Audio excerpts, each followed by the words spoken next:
untuk diskusi kita. Saya buka Bismillahirrahmanirrahim. Assalamualaikum warahmatullahi wabarakatuh. Waalaikumsalam Waalaikumsalam warahmatullahi wabarakatuh. warahmatullahi wabarakatuh. Alhamdulillah, selamat pagi. Salam sejahtera untuk kita semuanya. Boleh izin saya sebut satu persatu yang hadir.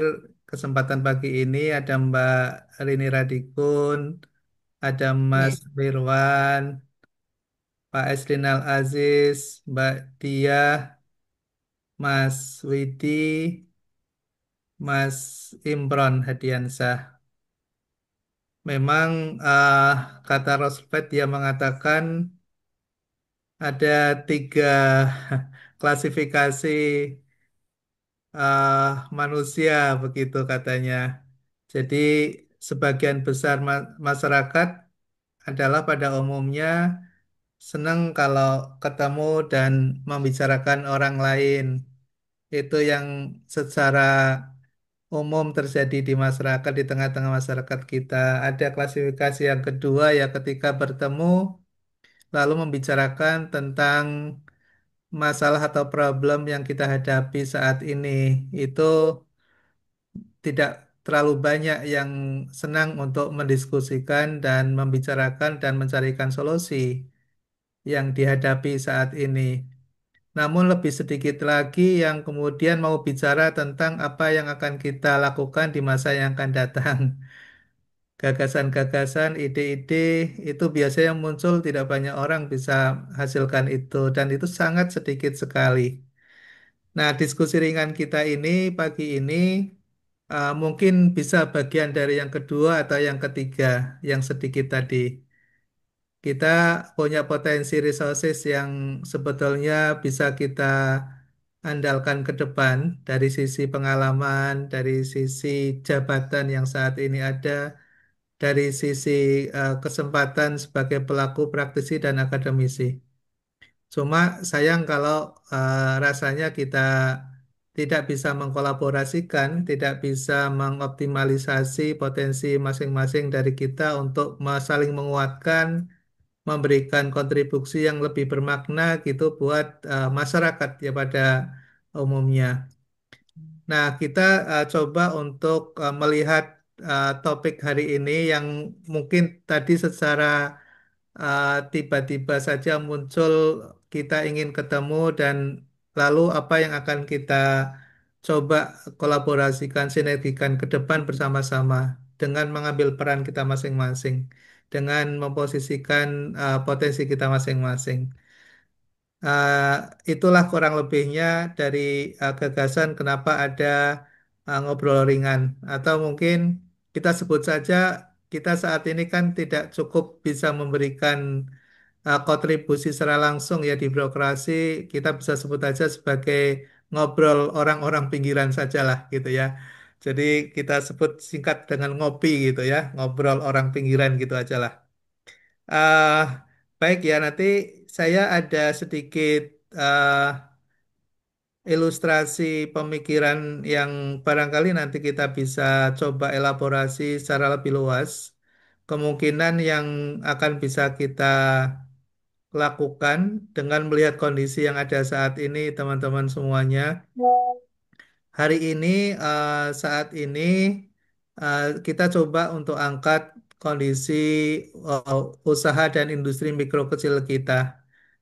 Jadi ada beberapa poin yang mungkin saya akan coba untuk elaborasi hasil dari studi yang kebetulan juga di support ya oleh NGO, oleh international NGO, cukup meresahkan ya ketika kebetulan ada kesempatan bagi saya secara pribadi untuk bisa melihat secara langsung kondisi usaha dan industri mikro kecil kita di berbagai provinsi yang sempat kita temui.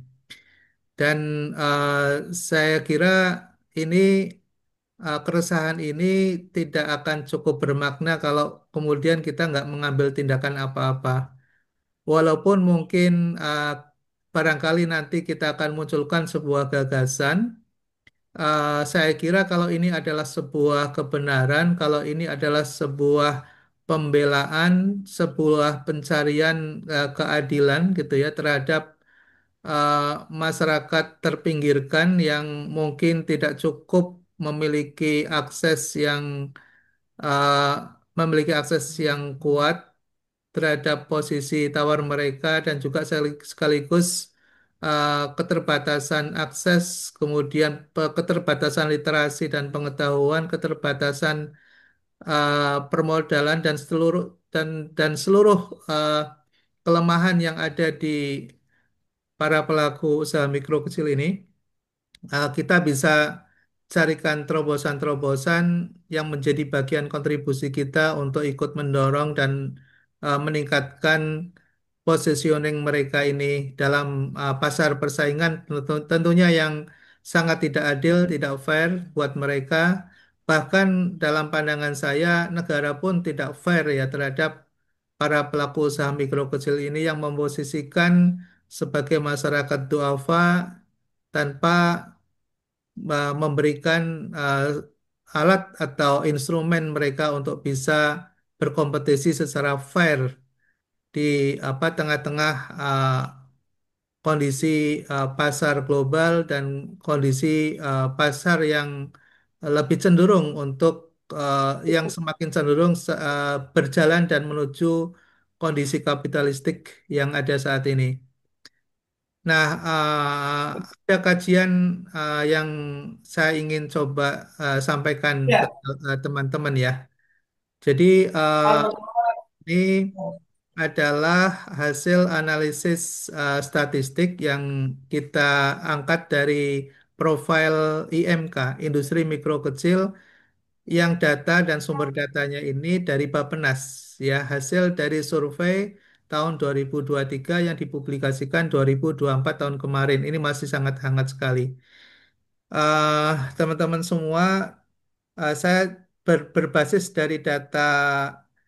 eh, dari data empiris ya yang diolah, dihasilkan dan sudah dipublikasikan secara luas oleh pemerintah dalam hal ini oleh BPS dan kemudian di-endorse oleh Bappenas.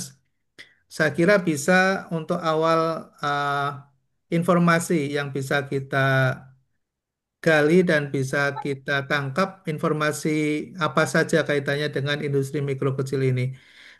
Teman-teman semua, IMK kita ini eh, kita bisa mulai dari eh, mengatakan bahwa mayoritas MK kita ini beroperasi secara informal ya.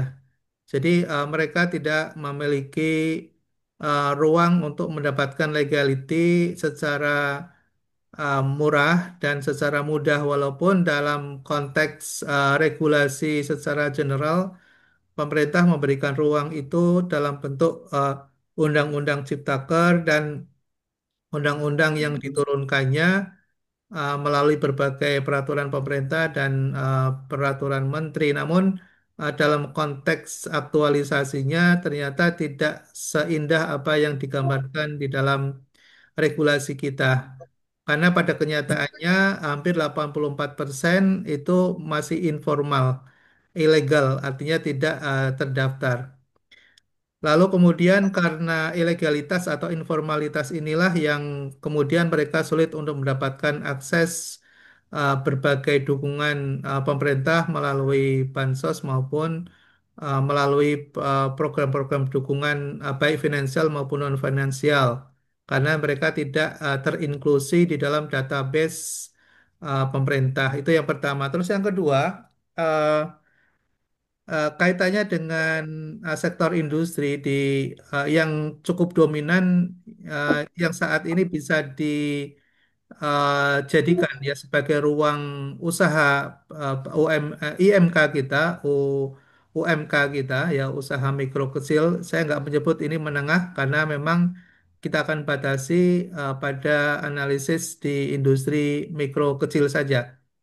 Itu sebagian besar ada di industri makanan, kemudian perkayuan, karena memang ini salah satu ciri khas ya negara berkembang dan negara terbelakang. Jadi mereka tidak akan masuk ke industri pengolahan dan terutama di industri pengolahan ya akan banyak uh, akan banyak karakter ini terjadi di negara-negara berkembang uh, yang ada di bottom line. Jadi industri makanan karena ini adalah kebutuhan masyarakat utama ya untuk memenuhi kebutuhan pangannya. Lalu kemudian perkayuan karena memang sebagian material yang masih bisa dikembangkan oleh industri mikro kecil kita ini berbasis pada natural resources ya dari alam. Jadi kayu menjadi salah satu tumpuan. Ya ketika kayunya nanti semakin mengecil, pastinya proporsi dan ruang usaha mereka juga akan makin mengecil. Nah, ini juga menjadi fenomena kita saat ini dan ke depan. Lalu kemudian industri pakaian jadi masih cukup dominan ya, yang menyerap tenaga kerja cukup besar. Uh, ini menjadi suatu hal yang mungkin juga menjadi perhatian kita karena ternyata pakaian jadi ini berbahan baku hampir 98% itu impor karena supply di lokal dengan bankrupt atau bangkrutnya beberapa perusahaan tekstil kita sebagai pemasok dalam negeri di industri pakaian jadi ini sudah tidak memungkinkan lagi ke depan. Ya tinggal tersisa sekitar tidak lebih dari 30%. Nah, ini yang mengkhawatirkan juga ke depan artinya bahwa IMK kita sudah berada pada posisi yang kritis gitu. Kemudian uh, industri pengolahan di industri pengolahan ini tidak cukup juga uh, masuk ke dalam uh, oh ya ini saya kasih akses Mbak biar dibantu mute dulu ya nanti kita bisa diskusi. Kira-kira Mbak Ina ada nih Mbak Ina ya, punten. Halo Mbak Ina boleh bantu jadi co-host jadi co-host saya. Siap. Nah, sementara dibantu di mute dulu, nanti kita ruang untuk diskusi habis ini. Saya mau coba paparkan uh, uh, hasil riset. Ah, baik. Nah, kemudian untuk oh, halo, Mbak Ina sudah jadi co-host saya, Mbak. Punten. Siap, Prof. Bentar, Prof. Ya, Mbak. Maaf, Mbak, dibantu uh, mute dulu, Mbak. Untuk Mute. bantu. Siap, siap. Uh, Mana ini? nah, Oh, mungkin satu lagi, Mas Wirwan juga bisa jadi co-host saya. sudah, sudah. Sudah, ya. Matur nuwun. Terima kasih. Terima kasih. Saya balik lagi ke sini. Oke. Nah, kemudian usaha mikro kecil kita ini, Bapak Ibu sekalian, uh, didominasi oleh mereka yang berusia 45 sampai 60 tahun ya. Jadi yang termuda adalah generasi milenial. Milenial yang berada pada posisi atas yang masuk nanti ke X gitu. Jadi ini juga akan berpengaruh ya terhadap adopsi dan adaptasi teknologi juga tentunya mereka juga keterbatasan ya dalam literasi. Ini juga menjadi isu yang kemudian didukung lagi dengan mayoritas mereka ini hanya lulusan SD mayoritas. Uh, Kemudian dari sisi gender masih cukup seimbang ya walaupun laki-laki masih mendominasi tapi uh, tidak lebih dari 2%. Jadi sekitar 48,9% itu perempuan dan 51,2 itu laki-laki. Kemudian dari profesionalitas hampir separuh lebih ya 64% mereka bergerak bekerja tidak dibayar karena anggota keluarga sendiri.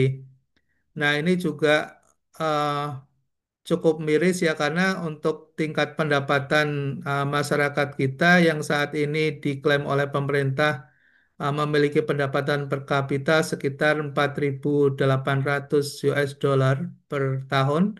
Saya kira itu hanya segelintir dominasi pemilik PDB, angka itu ya, angka pendapatan itu. Selebihnya berdasarkan dari hasil survei Bappenas itu sendiri, mayoritas memiliki pendapatan di bawah 100 juta US dollar. Ya, sebetulnya itu pun masih bias, ya masih bias sebetulnya.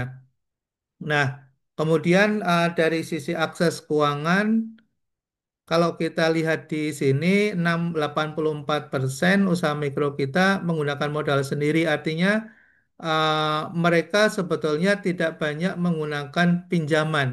Walaupun kemudian diklaim bahwa usaha mikro kecil kita banyak terlibat kasus pinjol.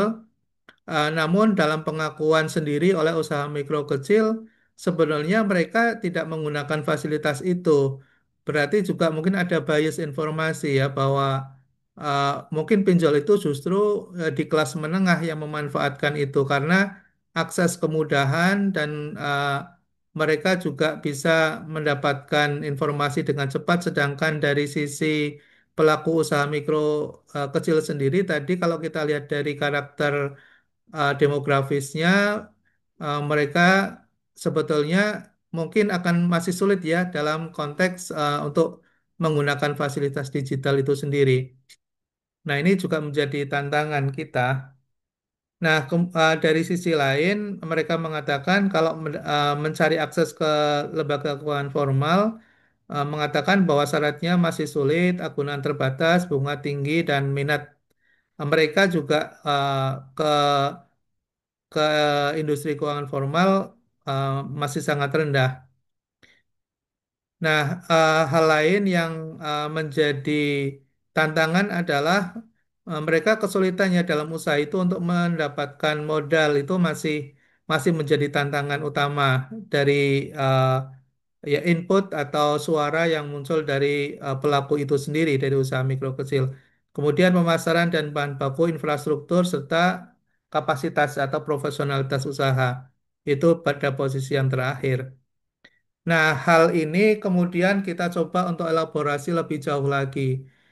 eh Suara yang muncul secara kita terima dalam eh, kegiatan observasi dan mendengarkan wawancara secara khusus dengan industri mikro kecil ini, mereka mengatakan bahwa beban pajak mereka saat ini cukup, bukan cukup ya, sangat tinggi gitu. Eh, Mereka sebetulnya tidak bisa menghitung secara langsung, namun mereka melihat realita yang mereka hadapi secara menyeluruh ya, secara kompleks. Jadi mereka merasa ketika membeli sesuatu, pajaknya langsung muncul, lalu kemudian baik membeli bahan baku, apalagi yang kemudian mereka menggunakan fasilitas marketplace ya, menggunakan marketplace yang sebagian di antara mereka juga sudah menggunakannya. Namun pada posisi-posisi terakhir ini mereka sudah mulai terlempar ya dari marketplace, dari pasar digital karena ketidakmampuan mereka untuk membeli iklan berbayar. Karena karena pada akhirnya mereka yang bisa eksis di pasar digital adalah mereka yang punya modal besar. Artinya kapitalistik di market conduct itu menjadi keniscayaan. Mereka yang nggak punya modal akhirnya pada ujungnya juga nggak bisa beriklan dan produknya tidak laku gitu. Nah, ini akhirnya mereka terlempar lagi dari pasar digital. Nah, kemudian biaya transaksi eh, terus naik ya. Biaya layanan pembayaran digital yang mereka coba mulai masuk di awal-awalnya memang banyak fasilitas ya gratis dan sebagainya. Namun ketika produk mereka sudah mulai laku, kemudian banyak yang melakukan plagiasi ya terhadap duplikasi terhadap produk dengan sangat cepat karena terpapar di market conduct, di free market, lalu akhirnya mereka ada kompetitor yang menghasilkan produk sejenis, akhirnya mereka nggak bisa lagi untuk memasarkan. Itu kondisi di lapangan. Dan di pasar apa digital untuk proses paymentnya juga akhirnya sekarang semua berbayar, tidak ada yang gratis. Nah, lalu baik dari sisi untuk biaya pembayaran atau paymentnya maupun untuk biaya transaksinya, fee ke platform, semuanya hampir hampir menyerap antara 20 sampai 30% dari harga ya, dari price. Nah, ini yang mereka mengatakan kayaknya ke depan sudah nggak mampu lagi gitu. Ya, kemudian kita juga sudah tahu nih marketplace ini semakin kapitalistik ya karena ada dominasi pemilik besar. Nah, kehadiran pemerintah mereka mengatakan absen gitu ya. Kita mendengar itu. Jadi artinya kita kan masyarakat yang bayar pajak, tapi kenapa pemerintah tidak menyediakan public service? Pemerintah tidak menyediakan pasar. Pasar tradisional yang kemudian sekarang tidak banyak lagi dikunjungi oleh masyarakat menengah sebagai pembeli utama menjadi kehilangan. Jadi para penjual di pasar-pasar tradisional itu sangat sepi ya bahkan secara real ya kita ini kalau saya sendiri mungkin teman-teman juga gitu yang bapak-bapak biasanya hari hari kerja nggak sempat ngantar ibu-ibu ya ke pasar gitu. Kebetulan saya di rumah ini kalau hari Minggu, hari Sabtu gitu ngantar ke pasar. Itu memang sangat berbeda sekali dengan kondisi 5-10 tahun yang lalu ya yang sangat ramai.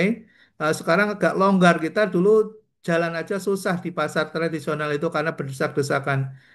Sekarang seperti kita masuk gitu ya di apa namanya di lorong-lorong yang tidak ada penghuninya gitu. Nah, ini realitanya seperti itu dan eh, itu tugas pemerintah kan ya, kehadiran pemerintah menyediakan apa namanya fasilitas harusnya di marketplace ya. Pemerintah tidak ketika masyarakat pembeli pindah transaksinya ke pasar digital, pemerintah absen ya, pemerintah tidak hadir. Dan akhirnya yang hadir dan melayani adalah perusahaan asing gitu ya. Perusahaan asing yang notabene-nya disitulah tempat bergantungnya para usaha mikro dan kecil untuk menjual belikan barang di pasar-pasar digital itu. Nah, inilah yang cukup naif dan ke depan akhirnya mereka tidak punya kemerdekaan untuk melakukan jual beli ya dalam konteks mereka sebagai warga negara yang membayar pajak gitu. Ini sangat miris sekali kondisinya. Nah, kecenderungan oligaristik ya dan penguasaan data. Nah, ini juga menjadi isu yang saya kira bagi kita para akademisi, mungkin pemerhati gitu ya.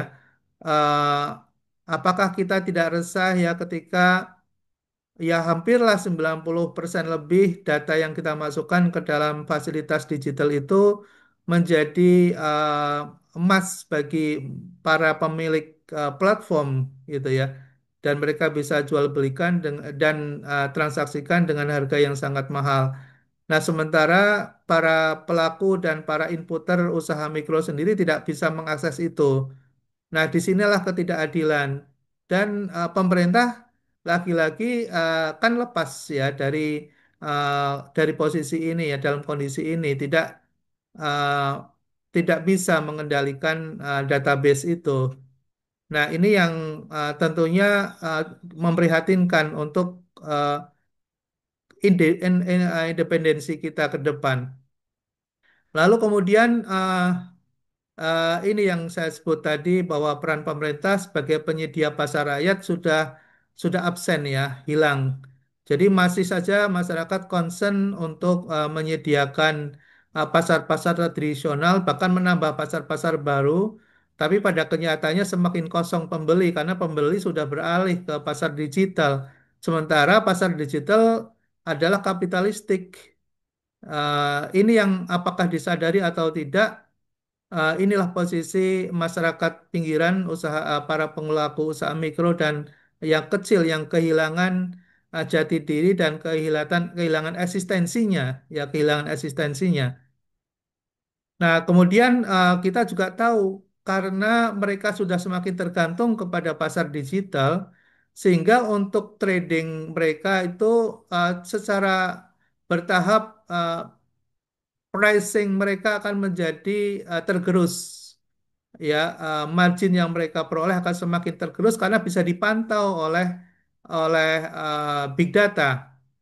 Berapa sebetulnya margin para pelaku usaha dan para penjual, para trader usaha mikro kecil di dalam marketplace, di dalam pasar digital itu bisa dipantau dengan mudah oleh mereka sehingga mereka bisa mengatur you untungnya segini saja itu bisa gitu ya. Jadi kalau misalnya ada margin yang cukup lebar katakanlah 20%, lalu kemudian mereka ambil tuh dengan pelan-pelan 20% itu, ambil 2%, ambil naikkan lagi 5% sampai pada posisi margin yang sangat tipis sekali. Sementara ketebalan margin itu diakuisisi oleh pasar digital itu sendiri beserta dengan ekosistemnya.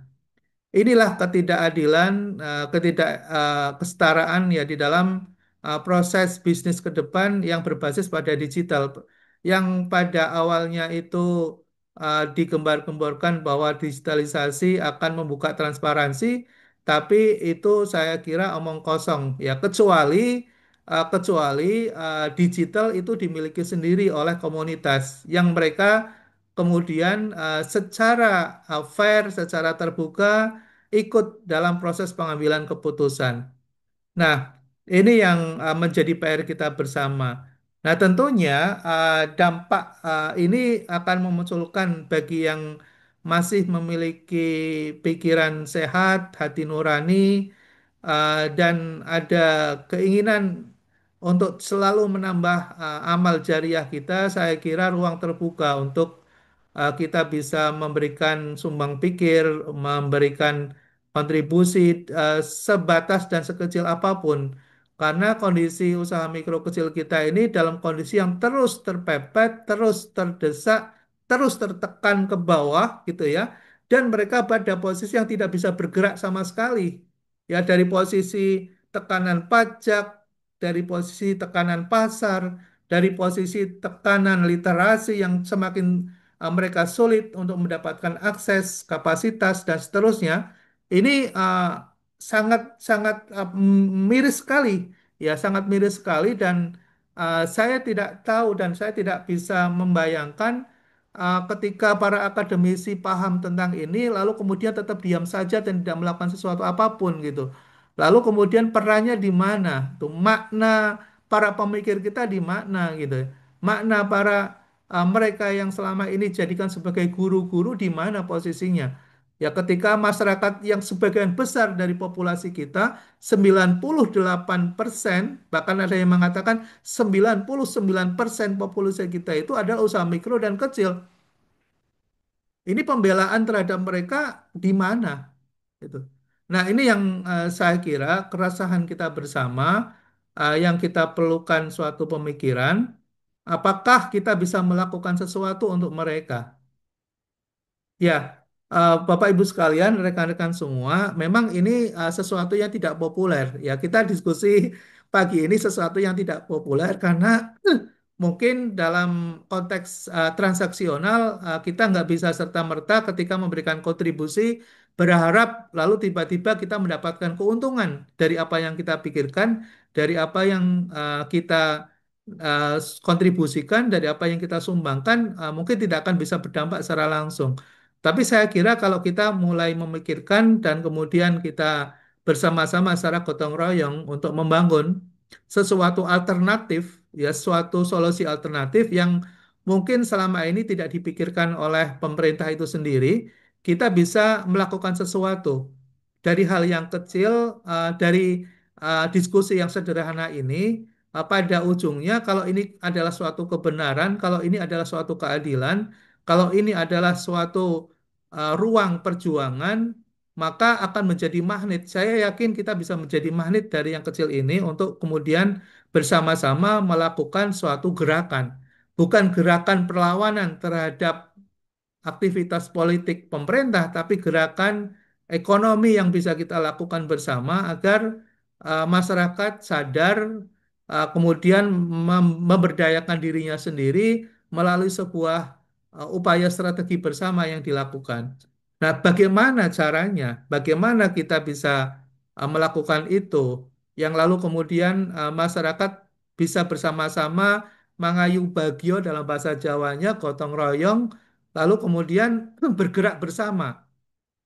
Ini yang saya kira perlu kita carikan solusinya. Ya, kita perlu carikan solusinya dan kita bisa mengupayakan untuk menggunakan eh, berbagai strategi yang mungkin bisa diadop, bisa diterima, dan bisa menjadi jembatan untuk semua eh, pihak bisa berkontribusi di dalamnya. Nah, rekan-rekan semuanya, mohon izin. Jadi, lagi-lagi, karena yang kita hadapi ini adalah kekuatan digital, maka kita tidak relevan lagi kalau kita mau bicara dalam konteks tradisional. Kita juga harus melakukan sebuah perlawanan gerakan melalui digitalisasi juga. Namun digital yang bagaimana? Lalu platform yang bagaimana yang bisa kita berikan kepada masyarakat, terutama para usaha mikro kecil ini, agar mereka bisa secara adil masuk di dalamnya, menjadi pemilik bersama, menjadi bagian yang tidak bisa terpisahkan, lalu mereka bisa saling berkomunikasi antara pihak satu dengan pihak yang lain, mereka bisa melakukan transaksi dengan lebih fair, lebih adil, ya tanpa ketakutan eh, tekanan pajak yang sangat menekan mereka. Mereka bisa melakukan transaksi secara fair karena mereka bisa menentukan sendiri margin tanpa harus dibayang-bayangi dengan adanya kenaikan secara sepihak gitu ya, yang selama ini mereka rasakan dari para pemilik platform. Dan tentunya ini bisa menjadi solusi bersama bagi, kalau kita bicara dari apa konteks pelaku ekonomi, kan sebetulnya kita bagi menjadi tiga pelaku ekonomi utama gitu ya. Ada sisi produsen, yaitu mungkin dari sisi IMK-nya, industri mikro kecilnya, lalu kemudian yang kedua adalah distributor yang selama ini menjadi perantara, yang selama ini menjadi pengantar, yang selama ini mengalihkan dan melakukan distribusi dari produsen kepada para konsumennya. Nah, sebetulnya uh, konsumen, distributor maupun produsennya adalah IMK itu sendiri, ya. Konsumennya juga IMK itu sendiri, gitu. Nah, inilah yang kita coba pikirkan bagaimana membangun suatu apa close loop ecosystem, ya, ekonomi tertutup. Nah, sebagai sebuah ilustrasi bahwa apa yang dilakukan oleh Mondragon sebetulnya di Spanyol itu adalah ekonomi tertutup. Kita bisa baca, kita bisa pelajari bagaimana mereka antar pelaku usaha, kemudian konsumennya tergabung bersama dalam satu ekosistem yang disebut dengan co-op, ya. Nah, ini yang sebetulnya kita juga sudah punya fasilitasi untuk menggunakan itu. Undang-undang dan regulasi kita juga sudah terbuka. Tinggal sebetulnya seberapa jauh dan seberapa mengerti kita memahami tentang konteks ini untuk kita jadikan sebagai sebuah gerakan yang bisa mengadop, yang bisa mengikut sertakan seluruh pihak ya di dalam satu ekosistem bersama yang dimiliki bersama. Kita atur semuanya secara mandiri, independence, dan mereka bisa terlindungi ya dari kompetisi yang tidak fair, ya dari kompetisi yang tidak fair. Nah, teman-teman semuanya, saya kira ini materi-materi ini tadi ya memberikan penguatan kepada suatu ide dan gagasan bagaimana kalau misalnya kita nanti akan berperan dan berbagi peran kita masing-masing untuk membangun sebuah ekosistem yang mungkin saat ini kelihatannya seperti hal yang mustahil gitu. Namun dengan keyakinan dan prinsip bersama ketika kita sedang memperjuangkan sesuatu keadilan, kita sedang memperjuangkan suatu kebenaran, membangun sebuah kesetaraan untuk kemudian memiliki hak yang sama dalam berekonomi dan memiliki hak yang sama untuk sejahtera sebagai bagian dan mandat dari undang-undang kita, maka saya kira tidak ada yang salah untuk kita lakukan dan kita pun sebetulnya bisa um, menghadapi pihak-pihak yang mungkin tidak setuju dengan pemikiran kita ini. Namun tentunya sebagai bagian dari masyarakat akademis, kita akan melihat eh, bahwa apa yang nanti kita akan bersama-sama perjuangkan ke depan ini adalah tadi kita berpegang pada kebenaran dan kita akan tetap comply dengan aturan, ya kita akan tetap comply dengan aturan karena sebetulnya regulasi ya, yang ada pun sebetulnya terbuka bagi kita untuk melakukan inovasi. Nah, inovasi inilah kata kuncinya. Dengan kondisi regulasi yang ada, kita bisa menginovasi untuk membangun sebuah closed loop ekosistem. Nah, saudara-saudara sekalian, ini adalah sebuah gambaran ekosistem sederhana yang sedang kita pikirkan dan sedang kita akan kembangkan pada diskusi-diskusi selanjutnya. Bagaimana eh, para pelaku usaha kita ini secara sederhana bisa kita kelompokkan, ya bisa kita kelompokkan menjadi komunitas-komunitas yang bisa terpisah dengan kompetensi dengan potensi ekonomi masing-masing. Ya, kita sebut saja mereka yang punya modal itu adalah investor. Lalu ada UMKM. UMKM ini adalah mereka yang memiliki usaha produktif seperti petani menghasilkan beras dan seluruh produk dan komoditas pertaniannya, nelayan dengan segala produksi yang dia hasilkan dari laut maupun darat ya berupa perikanan serta pengolahannya, lalu kemudian IKM di industri pengolahan, lalu kemudian ada pedagang yang menjadi mediator dan perantara. Ini ada dalam satu komunitas tersendiri di sini, lalu kemudian ada para developer yang dalam eksistensinya ini banyak digawangi oleh anak-anak muda yang membangun startup dengan berbasis teknologi. Mereka membangun fasilitas platform dan infrastruktur digital, itu ada di kelompok ini dan pihak ini. Lalu kemudian ada juga mereka yang memang bisa berproduksi tapi dengan jasa yang mereka berikan, yaitu karyawan. Lalu kemudian ada pekerja bebas yang tidak memiliki juragan, mereka memiliki keahlian dan mereka bisa bekerja dan mandiri melakukannya. Ini menjadi bagian penting juga di tengah-tengah masyarakat kita. Lalu kemudian ini hal yang sangat khusus guru dan dosen karena mereka ini adalah produsen ilmu pengetahuan. Ini menjadi bagian yang sangat penting sekali di dalam konteks ekosistem. Lalu kemudian para ahli seperti kita ya para ahli expert gitu ya yang memiliki keahlian untuk menemukan sesuatu lalu kemudian mereka bisa memiliki property right yang kemudian bisa mendukung di dalam ekosistem ini untuk bisa sustain ke depan. Nah, saudara-saudara sekalian, ini bisa terhubung dengan suatu platform. Ini bisa terhubung dengan suatu platform. Kita bisa berkomunikasi antar komunitas dengan masing-masing kompetensinya sendiri-sendiri. Dan ini bisa menjadi anggota koop. Secara bersama-sama ini menjadi anggota koop. Yang kemudian kita sebut dengan multi pihak. Ya.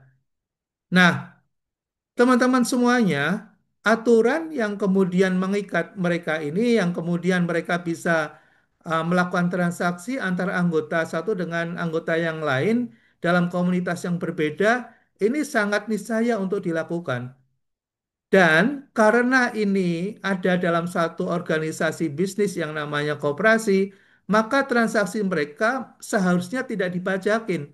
Kenapa? Karena mereka ada dalam satu perusahaan yang namanya koperasi. Yang selama ini mereka melakukan transaksi secara individual, ternyata mereka kena pajak berganda namanya. Ya, pajak berganda. Jadi mereka terkena PPh satu, kena PPh 25. Mereka kena PPN juga. Ya, jadi semua pajak mereka harus bayar secara individual ketika mereka berusaha. Tapi ketika mereka bergabung di dalam koperasi, maka keniscayaannya adalah pajak koperasinya, yaitu PPh 25. Nah, teman-teman semuanya bicara tidak hanya sekedar pajak ya, tapi juga bicara tentang bagaimana biaya-biaya yang selama ini ditanggung sendirian oleh oleh para pelaku bisnis itu bisa menjadi cair dan kemudian bisa menjadi beban bersama yang akhirnya menjadi ringan, ya, menjadi ringan. Nah, ini yang konsep saya kira perlawanan terhadap oligarki, perlawanan gerakan terhadap penguasaan pusat-pusat dan sumber ekonomi yang dikuasai oleh segelintir orang, saya kira hanya bisa dilakukan melalui sebuah kebersamaan. Kenapa? Karena yang ada di dalam lingkaran ini, mereka ini juga konsumen. Karena dosen itu ya juga konsumen selain produsen ilmu pengetahuan, gitu ya. Karyawan juga konsumen, tapi mereka juga produsen menghasilkan jasa. Biarlah mereka bekerja masing-masing di tempatnya masing-masing tanpa kita ganggu. Namun ketika bertransaksi untuk memenuhi kebutuhan mereka, beradalah dalam satu payung bersama yang namanya koperasi karena itu akan membantu mereka untuk bisa mendukung dan membantu secara gotong royong pada pihak-pihak yang lain seperti UMKM yang selama ini mereka bisa produksi ikan, bisa produksi komoditas pertanian. Ya, namun ketika mereka kemudian berjualan, tadi tekanan, kemudian juga berbagai aturan yang kemudian mereka sendiri menjadi sulit untuk menjangkau itu menjadi terlepas karena ada aturan yang dibangun bersama di dalam koperasi multi pihak ini. Nah, kalau ini kemudian bisa berlanjut dan bisa berjalan beroperasi secara pada tataran konsep, maka tentunya ini menjadi sebuah solusi kita ke depan, membantu UMKM, membantu para pihak untuk bisa bersama-sama guyup rukun berkolaborasi dalam satu ekosistem yang saling melindungi di antara mereka sendiri. Baik, Bapak Ibu sekalian, saya kira itu gagasan kita pagi ini. Tentunya nanti pada diskusi berikutnya kita akan lebih akan masuk ke dalam ranah aktualisasinya. Sampai sejauh mana kita sudah mempersiapkan ekosistem ini, nanti kita akan diskusi pada tahapan berikutnya. Namun tentunya kita berkumpul di sini untuk memberikan sumbang saran untuk bisa memberikan masukan barangkali gagasan dan kumpulan segelintir orang yang ada di ruang virtual ini menjadi momentum awal kita untuk melakukan sesuatu hal yang besar ke depan. Ya, mudah-mudahan Allah Ta'ala ridhoi dan berkenan untuk sama membimbing kita dan mendampingi kita. Ada suatu hal legasi yang bisa bersama-sama bisa kita sumbangkan kepada negeri ini ke depan karena apalagi yang bisa kita akan wariskan kepada anak cucu kita, anak-anak kita, mereka generasi muda kalau masih terpapar dengan oligarkistik dan kapitalistik, saya kira mereka nggak akan ada ruang lagi untuk mereka bisa berdaya secara mandiri. Inilah saya kira wilayah dan ruang kita untuk berkontribusi walaupun saat ini kita tidak ada apa-apa, namun barangkali ini ada menjadi sebuah magnet, maka ini akan menjadi semakin besar, semakin banyak kita berkumpul, energi kita akan semakin kuat dan tentunya ini menjadi salah satu solusi. Terima kasih ya Mbak Ina semuanya, teman-teman. Silakan di guidance Mbak Ina jadi moderator dadakan kalau ada teman-teman yang mau kasih sumbang saran. Siap. Monggo Mbak, terima kasih. Assalamualaikum Ya, warahmatullahi wabarakatuh. Waalaikumsalam warahmatullahi wabarakatuh. Kami persilakan Bapak Ibu, ini dadakan nih. Bapak Ibu yang mau bertanya, tapi sebelum ada yang tanya saya dulu deh, Prof. Ya, monggo Mbak. Seneng banget ada obrolan ini dan tentunya sepertinya ini harus rutin, Prof. Ya. Saya saya sih tetap kan Prof tahu saya kalau udah bicara IKM atau UMKM saya cinta. Wah, ada Pak Dwinda. Saya pasti senang. eh, Keren banget dan saya dari dulu masih tetap di jalur saya bahwa saya akan tetap untuk pengembangan IKM Pak. Dan yang saya perlu infokan ke Prof Bagio ini gini, selain perkembangan tadi yang marketplace saya tahu, terus ini program pemerintah yang halal, Prof. Halal itu ini ada yang bertanya tapi saya dulu ya maaf. Halal itu kelihatannya kalau untuk orang umum itu membantu, justru itu mematikan pengusaha kita. Kenapa? Mereka tidak diberitahu info halal itu untuk apa dan yang mayoritas tadi yang 99 itu kan taunya jualan, percaya sama orang dengan masuk halal malah supply chain yang selama ini sudah terbentuk keputus semua yang biasanya mereka bisa utang dengan gampang keputus semua karena begitu dengan mereka punya sertifikat halal tidak bisa lagi beli yang tidak sertifikat halal dan itu memberi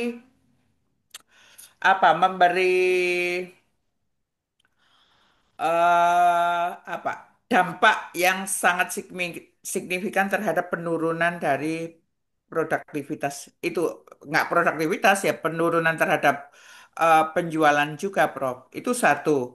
Kedua, yang dulu misalnya mungkin pelaku-pelaku ini agak percaya semakin nggak percaya. Karena eh, di keluarga saya ada yang melakukan UMKM tapi ya protection tapi nggak banyak Prof. Itu sampai kalau saya tanya ini saya masih saudara kandung. Kamu mau tanya apa pemerintah ngomong gitu?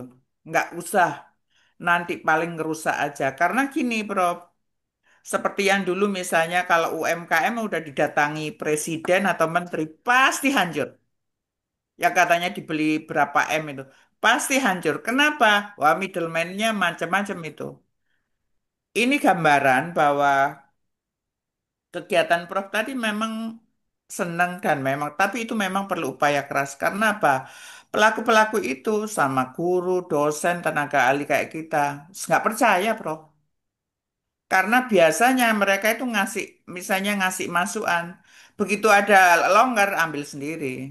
Lah itu kayaknya PR-PR kita yang harus eh, kita jaga dan tetap sih harus kita maju untuk seperti yang Prof tadi saya sampaikan, saya tetap mau bergabung dan tentunya kendala-kendala yang ada itu perlu kita sampaikan supaya kita bisa berjalan lebih cepat. Berlari. Demikian, Prof. Ya, Mbak Ina yang selalu menyemangati dan menginspirasi saya. Makasih banyak Mbak Ina. Ya, terima kasih banget dan saya juga sering diajak Mbak Ina untuk keliling kemana-mana, ke Jambi, ke Sulawesi, dan melihat langsung bagaimana para pelaku usaha mikro kecil kita ini berjuang ya. Dan apa yang sampaikan Mbak Ina betul sekali. Termasuk juga kalau saya boleh komen walaupun ini sebetulnya bukan wilayah kita, industri halal ataupun kaitannya dengan labelisasi halal. Ini ada kesalahan dalam paradigma juga kalau menurut saya memang. Jadi begini harus lihat kontekstualisasi ya. Ketika ada wilayah populasi dengan mayoritas Muslim, maka yang perlu dilabelin adalah yang tidak halal gitu ya. Karena apa? Konsumennya itu perlu mana yang halal dan tidak halal. Dan yang banyak mestinya yang halal, bukan yang tidak halal. Kalau di masyarakat berpopulasi mayoritas Muslim. Jadi yang perlu dilabelin ada yang tidak halal gitu. Nah, ini yang salah kaprah gitu. Kalau kemudian mau bicara tentang halal di negara minoritas Muslim kayak di Jepang perlu karena kita ketika kalau mau ke Jepang kita cari yang halal gitu. Tapi ketika di dalam negeri yang mayoritas 90% ini adalah Muslim, yang tidak halal lah yang dicap karena dari 100 katakanlah 100 unit komoditas yang tidak halal paling 10%. Nah, itu yang harus kita tahu gitu. Kenapa? Karena semua dikasih industri labelisasi halal dan kemudian labelisasi ini adalah harga, karena kan label itu harga gitu. Nah, masyarakat terbebani lagi dengan biaya yang mestinya tidak tidak perlu gitu. Nah, ini yang saya kira kita nggak ngerti gitu ya pengambil kebijakan kita ini dalam apa mengambil sebuah regulasi tidak lihat kontekstualisasinya. Dia lihat dalam dalam kacamata legality, formal gitu. Tidak melihat konteksnya. Jadi manfaat Nah, kepada manusia. Mau oke. kada bisa, mimpin salawat kada bisa, mimpin tahlil kada bisa, tenaga. Ya, eh, itu dulu ya, itu dulu Baik. komentarnya. Makasih Mbak Ina. Eh, Siap, baik. ya kan ada kita kasih apa ruang ke teman-teman nih untuk Yang lainnya. diskusi. Ya, makasih. Saya baik, Prof. Selanjutnya Bapak Esrinal Asis. Monggo, Pak. Baik, terima kasih. Assalamualaikum warahmatullahi wabarakatuh. Waalaikumsalam Waalaikumsalam. warahmatullahi wabarakatuh. Tuh. Saya kira saya mendapat banyak apa insight ya dari Pak Ahmad Subagio. Jadi tadinya saya pikir UMKM kita itu bagus berperan karena waktu itu saya dapat info 60% ekonomi kita itu UMKM gitu. Ternyata apa namanya itu penjelasan Pak Prof tadi dengan adanya digitalisasi, tak pikir itu justru demokrasi. Ternyata juga dikuasai oligarki. Eh, saya ngambil contoh ini ya, saya sekarang sedang berkolaborasi atau berupaya apa namanya itu mensejahterakan ojol ya. Ojol itu kan sama ya korban seperti itu. Jadi dia tidak memiliki aplikasi, kemudian dengan apa namanya itu sehingga tidak punya kekuatan ya, kekuatan tawar karena yang memiliki aplikasi adalah oligarki ya gitu ya. Jadi saya sedang berpikir sekarang seharusnya seharusnya kalau kita mengikuti konstitusi kita, undang-undang kita yang Bung Hatta bilang bahwa ekonomi kita harus didasarkan pada upaya kerjasama dan itu adalah melalui koperasi. Ya. Jadi seharusnya kemitraan antara ojol dan pemilik aplikasi itu harus dikemas dalam bentuk koperasi menurut saya. Tapi semua yang saya tanya itu merasa hal itu agak mustahil. Nggak mungkin Grab sama Gojek itu mau mau berubah jadi koperasi. Itu baru bisa menurut saya kalau RI 1 menyetujui, nah dipaksa gitu ya. Harus koperasi. Dan menurut saya Grab sama itu juga tidak harus takut ya. Dengan berbentuk koperasi itu justru lebih kelanggengan usahanya lebih lebih baik ya, nggak di demo-demo lagi. Dan apa namanya itu tidak berarti keuntungannya akan tergerus, tapi lebih transparan. Ini menurut saya Pak Ahmad ya. Jadi, tetapi kalau itu membuat itu menjadi suatu aturan dengan undang-undang dan sebagainya, jadi ada beberapa jenis usaha yang harusnya koperasi harus di apa namanya. Menurut saya nih ya, karena konstitusi kita sebenarnya itu. Nah, tapi cara lain seperti yang Pak Prof tadi sampaikan, kita harus civil society ya atau kita semua yang ahli-ahli ini bisa atau teman-teman akademisi atau orang yang punya kepedulian terhadap masyarakat kecil membangun suatu ekosistem tadi. Terkait dengan ojol, saya punya pikiran bagaimana supaya teman-teman ojol ini punya aplikasi sendiri. Tapi tantangannya kan aplikasi itu dulu dibangun dengan membakar uang ya. Jadi Grab itu dulu dengan memurahkan sebagainya sehingga konsumennya banyak sekali, nah ini nggak bisa dilawan. Tapi ini bisa bisa pelan-pelan dilakukan menurut saya ya. Dengan menggandeng pemilik aplikator. Saya udah ketemu sama Zendo ya, punyanya Muhammadiyah itu, dia punya aplikasi masih kecil, tapi kalau itu disebarluaskan pelan-pelan mungkin bisa itu menjadi pesaing daripada Grab dan Gojek. Ini saya perlu dukungan pemikiran sama ini, Pak, teman-teman di Adikmi ya. Ini sedang kita upayakan pelan-pelan karena Gojek, Grab itu kan bisa punya berbagai aplikasi bisa aja. Pelan-pelan dia beralih ke konsumennya tahu banyak di suatu wilayah, kemudian di tempat lain dan seterusnya. Pelan-pelan beralih ke katakanlah Zendo yang platformnya koperasi. Jadi itu apa namanya itu saya mendapat insight memang kita harus berjuang. Saya setuju Pak membangun ekosistem meskipun saya belum clear betul yang dimaksud Pak Ahmad Subagio itu apakah seluruh UMKM kita wadahi sehingga terus kemudian kita bentuk semacam Shopee sendiri itu mungkin konkretnya seperti itu barangkali ya.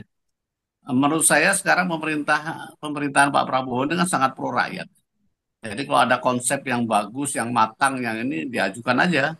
Apakah melalui DPR, apa langsung ke Menteri Koperasi atau dan sebagainya untuk membantu UMKM. Jadi ini kita dorong Pak Ahmad Subagio supaya ekosistem ini dibangun seperti apa, disosialisasikan dan diterapkan dalam bentuk kalau perlu aturan, undang-undang, kalau memang harus berjuang sendiri ya berjuang sendiri. Saya kira itu komentar saya Pak Ahmad Subagio. Terima kasih. Assalamualaikum warahmatullahi wabarakatuh. Baik, terima Waalaikumsalam kasih. warahmatullahi wabarakatuh. Dan Mbak Ina langsung ditanggapi Mbak Ina atau monggo silakan Prof. Punten. Iya, Pak Esdinal, Masya Allah, Bapak ini luar biasa semangatnya. Saya ngikutin juga beberapa beliau punya pemikiran di publikasi gitu ya, dan sangat menginspirasi. Kesempatan ini beliau hadir bagi saya ini suatu keistimewaan, kehormatan yang luar biasa. Makasih Pak Esdinal Aziz, penggiat koperasi kita. Betul sekali Pak Isrinal. Jadi memang saat ini kita te- kemungkinan kecil kita melakukan sesuatu berkompetisi sendirian memang.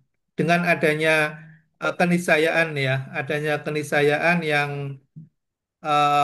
kita hadapi saat ini akan sulit untuk bisa melakukan sendirian. Jadi ujungnya harus bersama-sama. Nah, apapun bentuk usaha yang kita akan lakukan nanti, saya kira perlu ada pendalaman, karena memang kita tidak bisa serta-merta melakukan sesuatu tanpa suatu perencanaan yang matang. Nah, saya pikir apa tadi ide-ide tentang berbagai platform yang bisa memfasilitasi kita berbasis digital bisa kita hasilkan, bisa kita tawarkan yang kemudian bisa menjadi milik bersama. Tentunya ada beberapa syarat ya yang nanti bisa bergabung dengan kita. Yang pertama adalah masalah keterbukaan kepemilikan. Ketika ada siapapun platform atau siapapun nanti yang akan bermitra dan menjadi bagian dari gerakan ini harus terbuka dalam hal kepemilikan. Ketika dia tidak terbuka dalam hal kepemilikan, maka ini tidak masuk dalam satu kriteria kita. Itu yang pertama. Kemudian kriteria yang kedua adalah bicara tentang transparansi.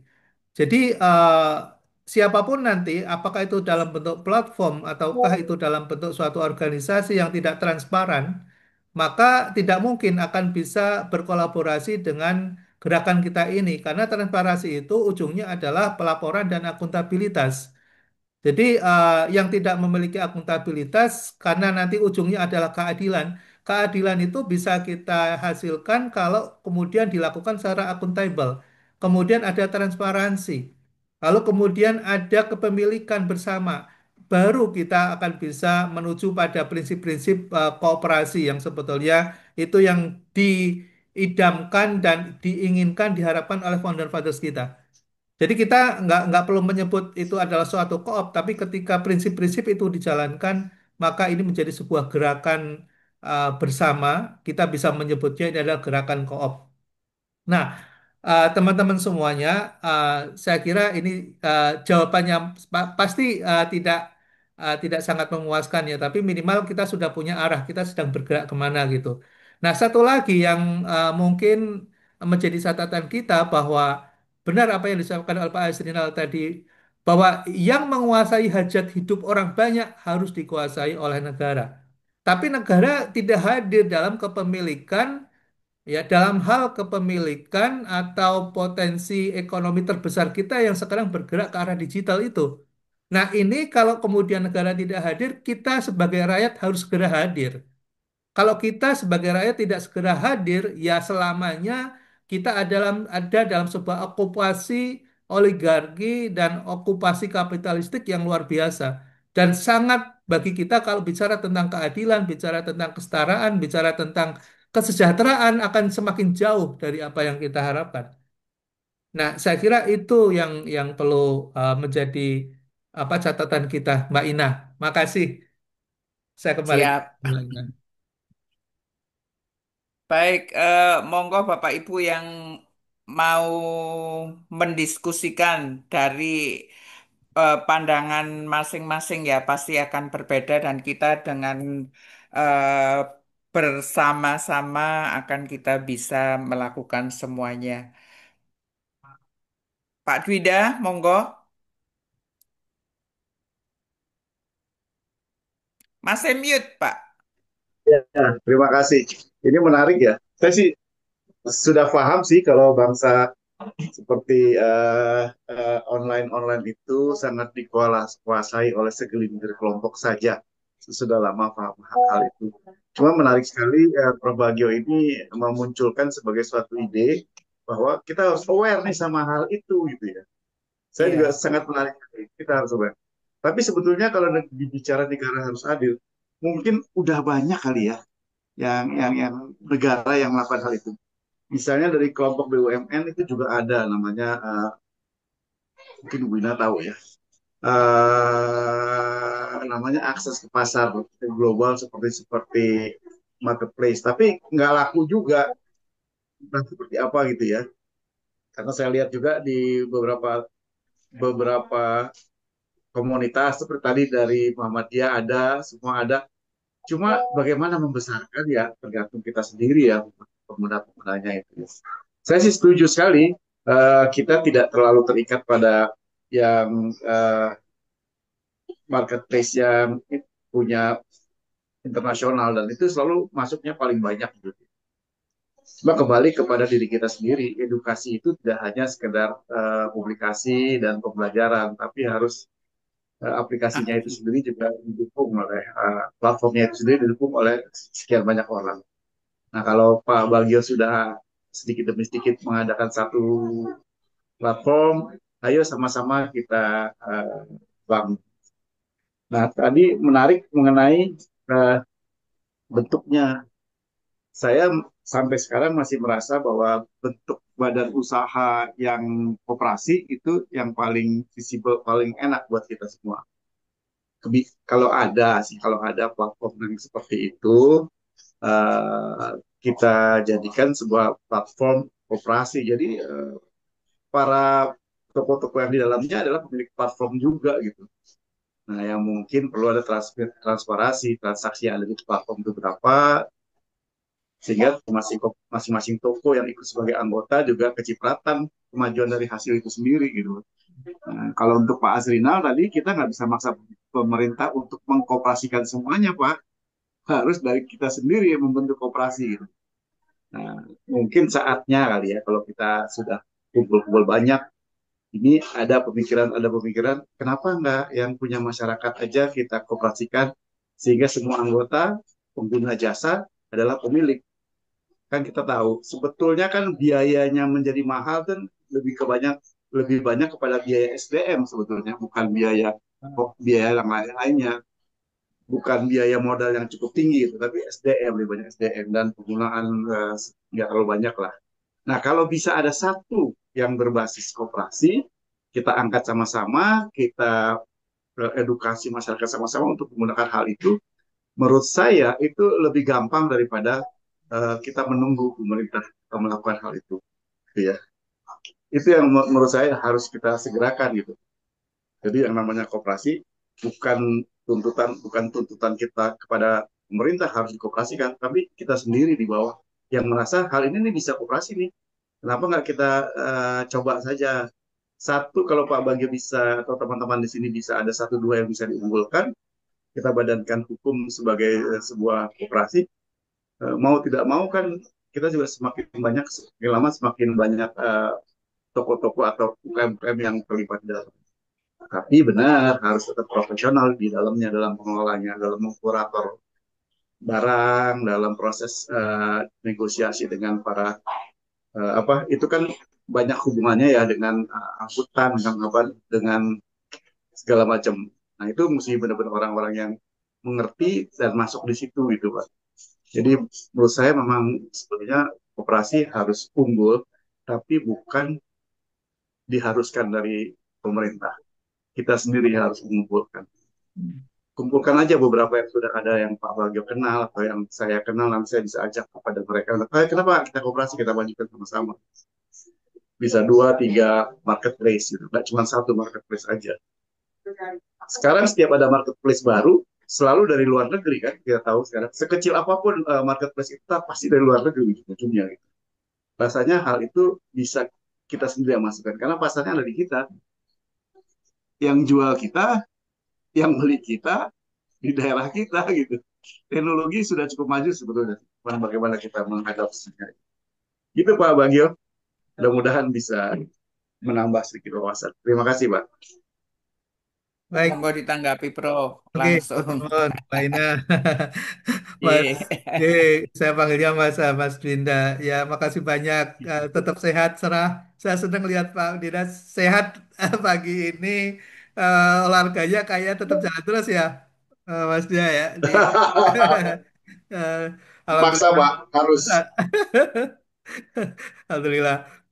Eh, jadi gini Mas, saya kira memang apa yang dipikirkan dan disampaikan Mas Dinda tepat sekali gitu. Ya seperti itu kondisinya.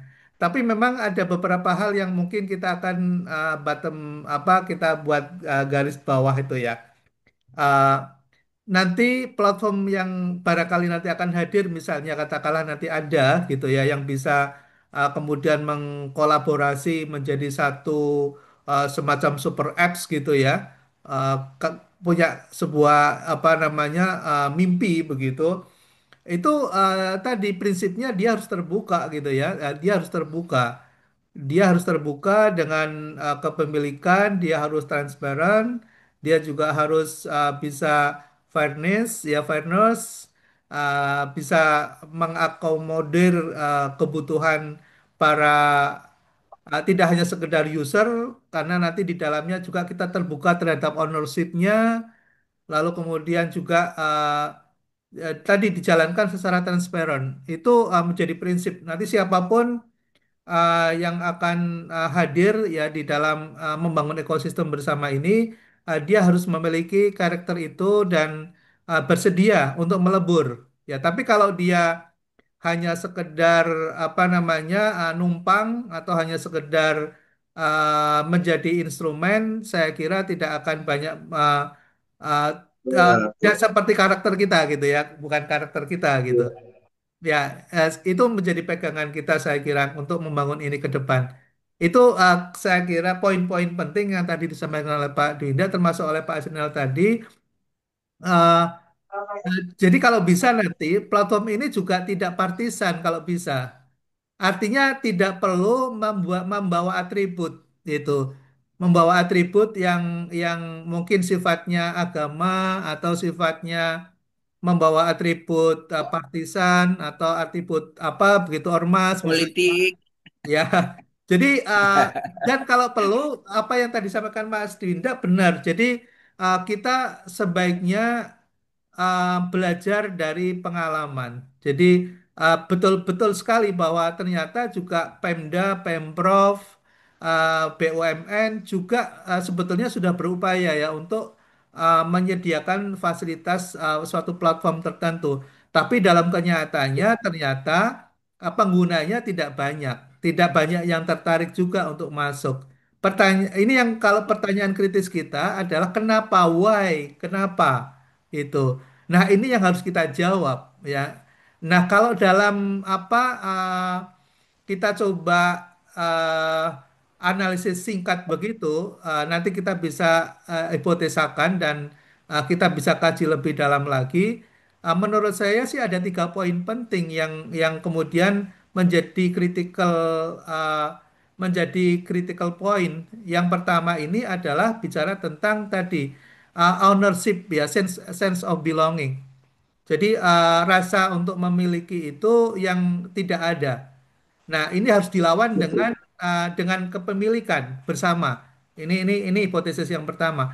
Hipotesis yang kedua adalah bicara tentang kemudahan, bicara tentang kecepatan, dan bicara tentang accessibility. Jadi kalau suatu platform susah diakses, suatu platform justru menimbulkan cost yang besar. Kalau kemudian platform itu apa namanya sulit untuk diakses, maka akan ditinggalkan. Itu karakter dari apa platform seperti itu. Nah, itu Ya, pertanyaan besarnya bisa kita jawab apa enggak nanti itu ya untuk bisa melakukan itu.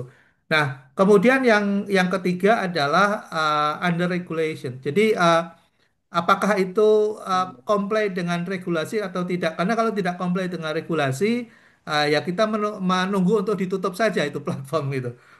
Nah, saya kira tiga itu nanti menjadi kunci kita dalam membangun ekosistem bersama ini agar bisa cepat bisa diterima oleh masyarakat, lalu kemudian masyarakat mudah untuk mengaksesnya, mudah dan murah untuk mengaksesnya, dan yang ketiga ini ada dalam jalur regulasi, artinya tidak bertentangan dengan regulasi yang ada sehingga bisa sustain.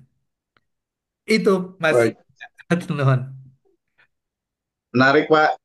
Tapi kalau kita mau mulai, rasanya kita nih, saya, Bu Ina, dan teman-teman lain, punya banyak ahli-ahli teknologi yang bisa kita mulai dari mana. Banyak ahli-ahli teknologi yang dadanya merah putih juga gitu loh, Pak. Ya, ya.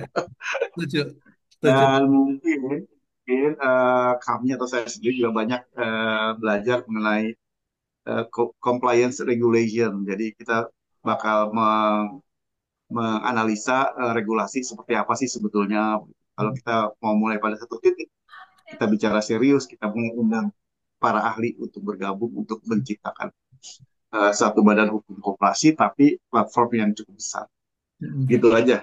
Kalau kita mau mulai, ayo kita akan bicara mulai dari titik yang kecil dan mungkin dari Bapak betul tadi, Prof. Bagi betul, di hampir semua kabupaten atau itu ada semua yang punya mereka pun juga ada.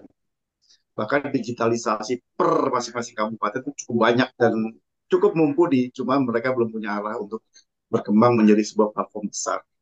Itu aja Pak masukan dari saya, mudah-mudahan bisa diterima dengan baik. Terima kasih Pak. Ya, terima kasih Mas Indah, makasih banyak. Saya kembalikan Mbak Ina. Alhamdulillah. Hmm. Siap, Alhamdulillah ada masukan lagi nih dari Pak Dwinda nanti pasti untuk concern ke tata kelolanya juga ya Pak ya. Baik, Ya, ini kayaknya setiap Pak. Ini yang ketiga Pak Mirwan ini sudah resen. Monggo Pak. Iya, terima kasih Bu Ina. Assalamualaikum warahmatullahi wabarakatuh. Waalaikumsalam Selamat Waalaikumsalam. warahmatullahi pagi wabarakatuh. semuanya, salam sejahtera untuk kita semua ya. Ini bagus ini apa obrolan kita hari ini ya, keresahan akademisi terhadap kondisi pasar usaha mikro dan kecil. Kalau kita bicara tentang mikro dan kecil, ini kan kita lihat bahwa sekitar 99% ya apa namanya usaha itu mikro dan kecil, tapi ternyata banyak yang nyasarnya kepada usaha menengah dan besar gitu. Karena saya lihat sendiri bahwa kalau kita lihat dengan undang-undang tentang klasifikasi usaha mikro dan kecil ini kan sekarang sudah menganut kepada uh, Undang-Undang Cipta Lapangan Kerja ya, PP nomor 21 kalau nggak salah, nomor 7 tahun 2021, bahwa klasifikasi usaha mikro kecil itu usaha mikro itu 1 miliar untuk modal usaha dan untuk aset ya kalau dulu gitu seperti itu, dan untuk pendapatannya atau omsetnya sekitar 2 miliar. Kalau kita lihat seperti itu bahwa ya mungkin sekitar 99% usaha mikro kecil dan ini sangat bagus sekali kalau kita angkat. Kenapa kondisi usaha mikro dan kecil kayaknya terpinggirkan? Pemerintah sudah beberapa kali melaksanakan sesuatu yang menurut saya sudah luar biasa. Cuma kadang-kadang untuk nyampe ke bawah ke mikronya itu yang agak-agak susah ya. Dari mulai karena kami dari basicnya perbankan, kita lihat dari mulai regulasi tentang pemberian total kredit UMKM kepada total portofolio kredit secara keseluruhan ya. Kalau tahun 2018 itu targetnya 20%, sekarang itu udah dinaikkan sekitar 30%. Itu memudahkan untuk UMKM akses ke perbankan. Terus ada program KUR dari ultra mikro, mikro sampai KUR kecil. Dan ini seharusnya kan menjadi sesuatu yang bagus ya untuk usaha mikro dan kecil. Terus ada beberapa hal termasuk ya tadi seperti Ibu Ina singgung tentang halal, label halal gitu ya. Dan ya saya sangat sepakatlah dengan Pak Bagio bahwa kenapa yang mesti halal itu Pak label halal bukan non halal gitu. Karena yang 90% kan Muslim mayoritas ya, harusnya kan halal gitu ya. Tapi mungkin ini Prof, mungkin ya dampak dari kalau halal besar maka ininya kan juga besar gitu pemasukannya. Itu yang jadi masalah seperti itu. Yang harusnya pemerintah tidak membisniskan hal tersebut tapi ternyata ya itu dibisniskan. Kita lihat aja lah perkembangannya. Dan saya lihat bahwa yang kekurangan di usaha mikro kecil itu sebenarnya kalau dari pendapat saya, pandangan saya itu adalah literasi. Bagaimanapun kita sudah banyak ide-ide dan semua sudah dikembangkan, cuma literasi ke masyarakatnya yang belum jalan. Kalau inklusi sekarang sudah nggak ada isu lagi, tidak ada masalah, karena beberapa UMKM sudah bisa mendapatkan pembiayaan dengan harga murah dan segala macamnya. Tapi literasi ini yang menjadi kendala. Jadi beberapa hal termasuk nanti kalau kita misalnya buat platform ya untuk marketplace gitu ya, kita kendalanya mungkin di beberapa daerah itu ada terkait dengan jaringan dan segala macamnya. Kalau dulu kita zaman dulu itu ada jaringan seluruh Nusantara ya, apa namanya? Kalau nggak salah itu yang dulu J Plate itu, Pak J Plate ya. Itu kan seluruh Nusantara internet gitu ya. Ternyata kan tidak jalan dan itu menjadi korupsi yang besar-besaran dan itu sangat merugikan menurut saya. Karena ada beberapa hal pasar di daerah itu sangat terbantu dengan adanya internet itu, tapi begitu mereka tidak bisa akses ya. Untuk apa kita buat platform seperti itu ya? Dan ini untuk di daerah-daerah. Kalau untuk yang di perkotaan tidak ada masalah lah semacam itu. Dan ini yang menjadi pemikiran kita adalah literasi. Kenapa saya angkat ini? Karena sudah banyak hal yang terkait dengan misalnya program halal juga ada sekarang semua gratis ya seperti itu ya. Dan juga kita bisa lihat misalnya tentang bisnis UMKM juga banyak beberapa perbankan itu kan mensyaratkan bahwa mereka harus ada edukasi dan literasi kepada UMKM dan itu gratis gitu pendampingan bisnis semua hal ada gitu lah BI juga ada apa namanya UBI ya semacam itu dan itu semuanya untuk UMKM tapi ternyata beberapa hal tidak masuk ke yang mikro-mikronya itu. Ini menjadi kendala yang luar biasa menurut saya literasi bagaimana mereka tidak mengenal bagaimana adanya hal-hal tentang pembiayaan ultra mikro lah contohnya. Kalau sekarang ini kan ada beberapa hal mereka menyediakan misalnya 200 triliun, tapi untuk perbankan besar yang harusnya menurut saya lebih mengena kepada untuk misalnya BPD, BPR ataupun LKM. Itu yang langsung ke masyarakat. Tapi kalau untuk perbankan ya pasti mereka juga nyasarnya ke kecil, menengah dan besar. Karena sesuai target ya, misalnya ada satu bank misalnya dikasih target misalnya 2 triliun atau 3 triliun untuk menyalurkan kepada UMKM. Mereka tidak mungkin akan cari yang mikro dan kecil. Mereka pasti carinya yang menengah dan besar. Biar apa? Biar tercapai target mereka. Dan ini yang menjadi bertahun-tahun seperti itu. Dan merugikan UMKM mikro kecil. Dan saya rasa kalau adanya literasi, kalau kita membuat platform dan segala macamnya tanpa adanya literasi, maka ya tidak akan signifikan lah dampaknya. Artinya masyarakat juga akan terkendala terus untuk mengakses dan segala macamnya. Kalau ada keterbukaan akses dan segala macamnya, tapi masyarakat tidak bisa apa namanya untuk bisa uh, mendapat fasilitas hal tersebut karena kurangnya literasi dan segala macamnya, ya, itu juga menjadi kendala. Mungkin itu saja dari saya, Prof dan teman-teman. Kalau kita bicara tentang bagaimana kita apa apa namanya bisa meningkatkan kelas ya usaha mikro dan kecil. Saya rasa ya pertamanya literasi dan edukasi kepada usaha mikro kecil itu tersebut. Terima kasih. Terima kasih. Baik, terima kasih Pak Mirwan. Ya, Monggo, Prof. ya, makasih. Ini juga bagian dari literasi ya yang disampaikan oleh Mas Mirwan. Jadi saya nggak perlu menanggapi. Ya, terima kasih Mas Mirwan. Makasih banyak. Eh, Mungkin yang lain ada yang ingin, Mo- monggo ada Prof Purwanto. Silakan Prof. Ada yang ingin disampaikan. Ada Mas Faiz, praktisi di digital marketing. Boleh bagi-bagi komennya. Mas Faiz, silakan. Ya, Assalamualaikum, Prof. Waalaikumsalam. Monggo. Silakan, monggo, Mas Ya, Faiz. di background.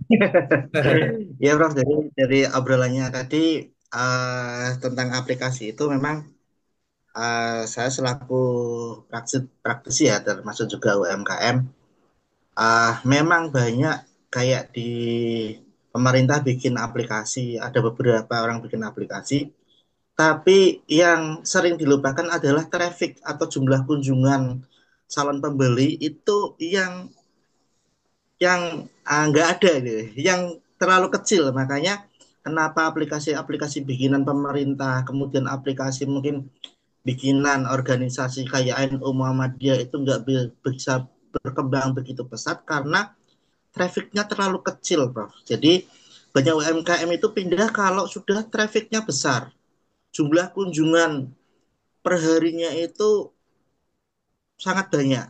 Artinya di situ ada calon-calon pembeli. Nah, problemnya adalah ketika tidak ada stimulus ya yang membuat orang itu kenapa harus saya pakai aplikasi itu ya, rata-rata biasanya memang bakar uang di awal dengan ngasih uh, diskon ongkir, kemudian ada voucher-voucher potongan lagi itu, uh, kayak TikTok aja itu bakar uang awalnya itu luar biasa sekali. Dia memang apa, lebih dari kayak Shopee pertama kali itu ya. Jadi dari berbagai sisi itu memang apa?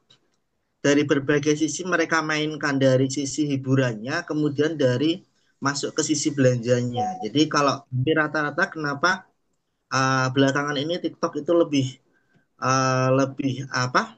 Penjualannya pengunjungnya lebih meningkat karena dia punya dua sisi sosial media dan marketplace-nya. Jadi marketplace-nya hampir ngasih uh, potongan diskon, ngasih voucher belanja, ngasih sesuatu yang menarik untuk pembeli itu luar biasa. Jadi ada juga bonus-bonusnya. Jadi orang yang sekalinya beli itu pengen beli lagi, Prof. Jadi kalau yang sudah edik nih, jadi kayak kayak adiktif, jadi kayak candu. Orang belanja di marketplace itu jadi sebuah candu. Karena apa? Ketika saya belanja pertama kali, nanti setelah belanja saya itu dapat voucher diskon lagi. Jadi lumayan nih ketika saya pengen sesuatu harganya sudah murah, ditambah dengan potongan diskon lagi. Udah pasti gratis ongkir, dan kemudian ada potongan lagi. Ini yang membuat orang itu yang mungkin hanya harga 50.000, harga 30.000 itu mereka pakai pay later, Prof. Mereka pakai pay later. Nah, orang yang minim edukasi biasanya pay later ya harga-harga segitu kadang nggak dibayar. Kadang nggak dibayar. Problemnya ketika nanti mereka mengajukan kayak pinjaman-pinjaman, akhirnya kedeteksi merah karena pay letter yang nggak seberapa, dan pay letternya nggak taunya lagi itu nggak tahu aplikasinya apa. Jadi platform itu kan bekerja sama dengan beberapa pinjaman online, tapi pinjaman onlinenya nggak tertera jelas apakah aku laku atau apa. Nah, ini menurut saya dengan misalnya koperasi itu kan sudah satu paket bundle ya. Sudah ada bundle-nya. Tinggal nanti apapun aplikasinya yang perlu nanti diperhatikan adalah bagaimana membuat traffic ya, kunjungan. Jadi kayak ini aja, teman-teman yang kayak seller itu sudah jengah sebenarnya, udah capek di Shopee dan di TikTok itu sudah capek. Tapi mereka mau pindah itu bingung mau pindah kemana. Ada aplikasi baru namanya Toco ya, Toko itu. Tapi ah, belum mau pindah karena apa? Di situ belum ada calon pembeli. Mendingan di pasar yang sudah misalkan saya untung sedikit tapi masih bisa jalan daripada masuk ke pasar baru yang nggak ada pengunjungnya. Nah, Iya. ini biasanya problemnya adalah aplikasi-aplikasi baru tapi tidak diimbangi dengan banyaknya traffic. Nah, traffic sendiri ini nanti potongan-potongan diskon itu sebenarnya memang diambil dari beberapa program yang termasuk biaya admin tadi. Cuma biaya admin itu sekarang sudah mencapai kalau dihitung dengan programnya itu sekitar 30% dari harga jual. Nah, 30% ini kan kalau ada memang program ongkir sendiri, Prof. Ada program ongkir sendiri. Nah, ini termasuk juga bukan cuma seller, tapi ekspedisi itu ditekan habis-habisan, Prof. Misalkan kayak TikTok ber apa bekerja sama dengan GNT. GNT itu ditekan habis-habisan untuk ngasih ongkirnya memang mungkin berapa persennya, ada potongannya. Jadi sebenarnya ekspedisi itu juga terhimpit. Ya apa cerita dari teman-teman ekspedisi itu terhimpit. Yang tadinya dulu dapat kayak kurir aja tuh dapat lumayan, sekarang itu pekerjaannya semakin banyak, tapi juga pendapatannya semakin sedikit. Makanya banyak kurir-kurir itu yang resah sebenarnya. Ekspedisi itu resah. Mereka keluar dari aplikasi juga akhirnya operasional nggak jalan, ikut dengan aplikasi dengan konsekuensi potongannya besar. Kemudian untuk ya di operasional mungkin ya untuk operasional kurir dan lain sebagainya itu termasuk tipis. Jadi uh, ke depan sih yaitu kalau kita ada misalkan ada solusi ya ini teman-teman itu sebenarnya butuh solusi tapi tadi ya diimbangi tidak hanya kita bikin aplikasi saja. Kalau menurut saya bikin aplikasi itu teman-teman banyak yang bisa tapi dengan untuk bagaimana memikirkan marketingnya supaya dapat kunjungan traffic yang besar kemudian ada calon pembeli di situ itu yang menurut saya bisa menjadi satu jawaban yang bukan hanya aplikasinya saja, tapi satu paket dengan calon pembelinya. Nah, ini yang perlu dipikirkan. Mungkin itu, Prof. Sedikit tambahan dari saya, Prof. Ya, makasih Mas Faiz. Luar biasa insight-nya ya, karena kan Mas Faiz ini kan pelaku, juga mentor, coach ya di digital marketing. Jadi emang sangat paham sekali teman-teman, kondisi di lapangan.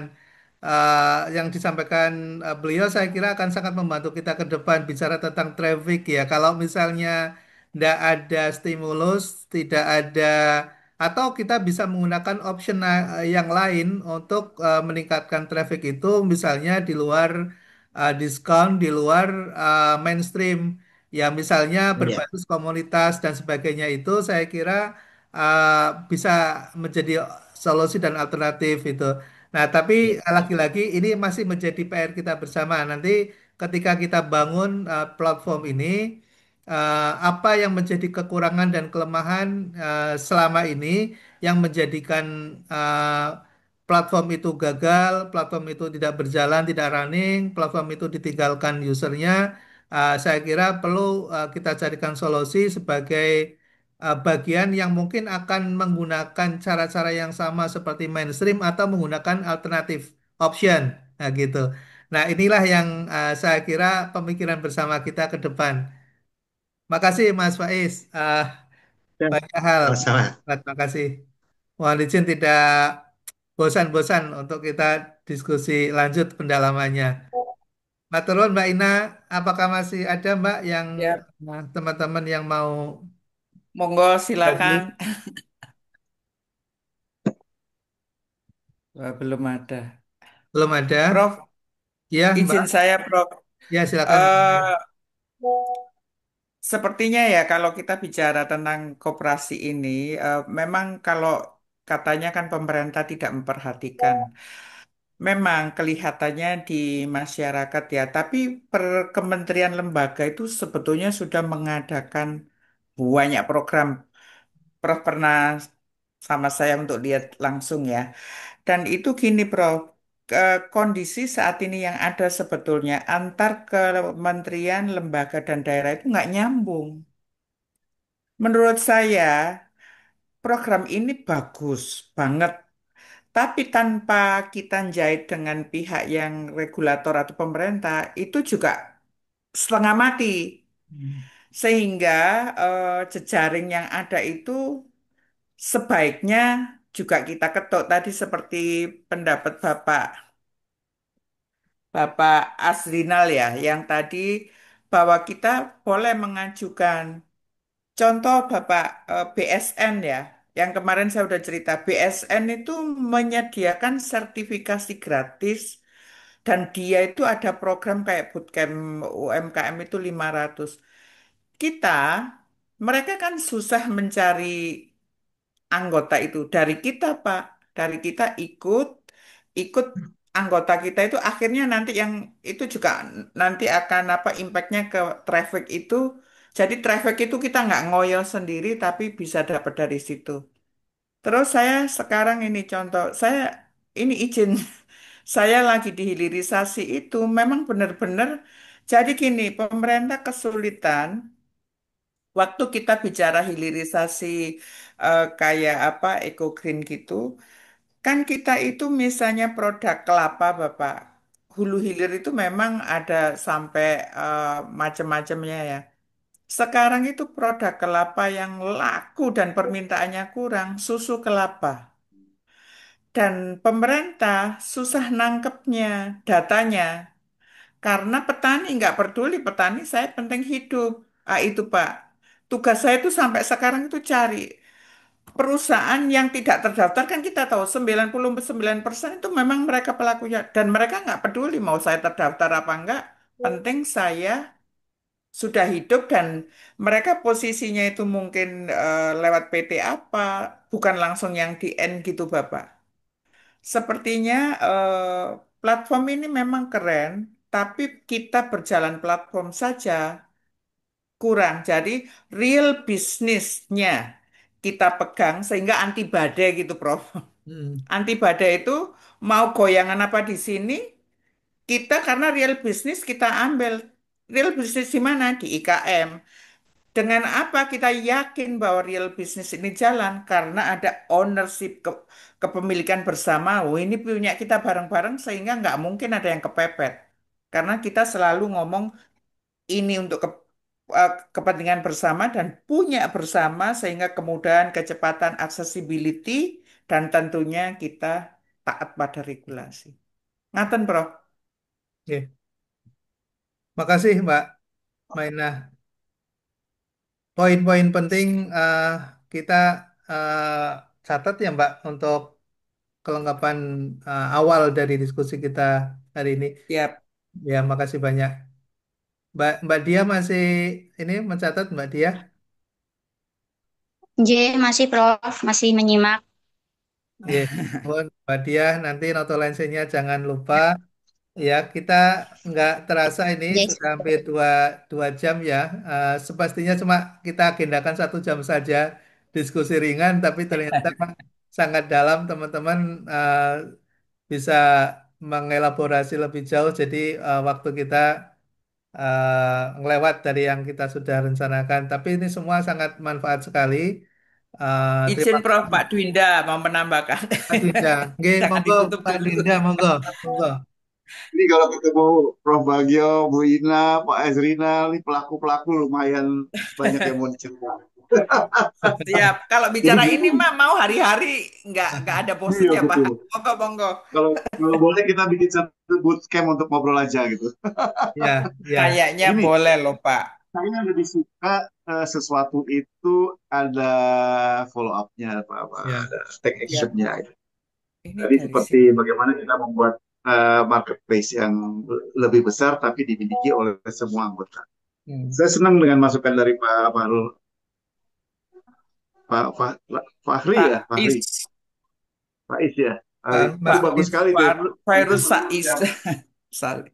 Itu memang masalahnya karena apa?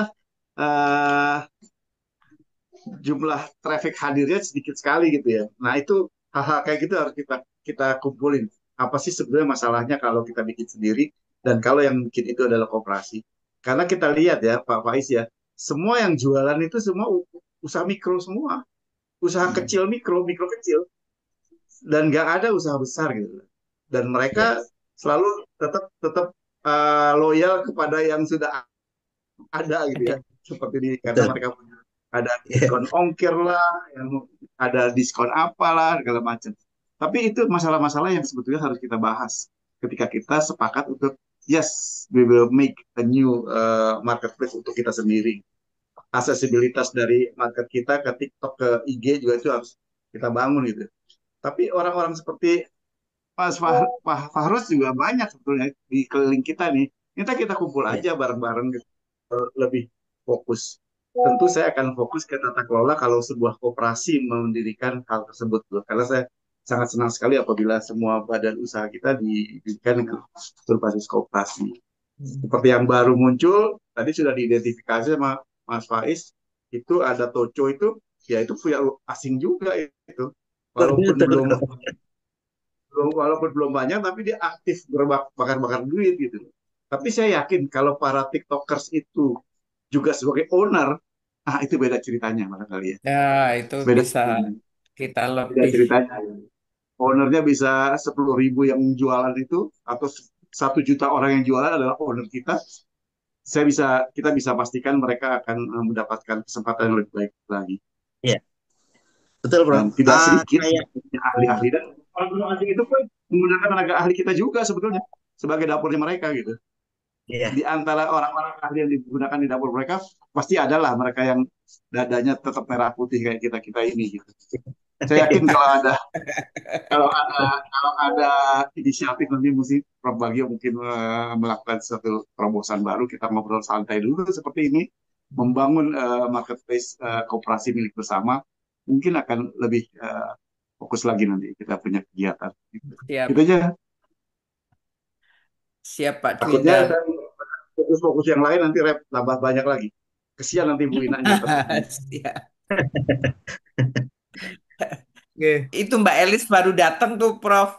Mbak Oh, Elis. Wah, tambah banyak lagi nanti kalau dia ngomong. Mbak Elis, Assalamualaikum Mbak Elis. Lagi lagi di kampung nih Mbak Elis nih, lagi di Sukabumi nih. Oh. Nah, Mbak Elis,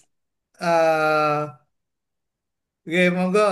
Ini kebetulan udah di ujung waktu ya. Kita di jam 11 mungkin kita akan akhiri. Close. Tapi sebelum itu, silakan kalau masih ada yang ingin disampaikan, teman-teman yang lain, Mbak Rini, ada Mas Widianto. Ada Mbak Rini juga ya, saya lupa. Ada, Halo Pak. Mbak Kalau Rini. kayak gini, Pak, kita pasti, saya tadi ngelirik ya. Oh, ada WA. Oh, saya masuk walaupun telat. Saya nggak lihat WA.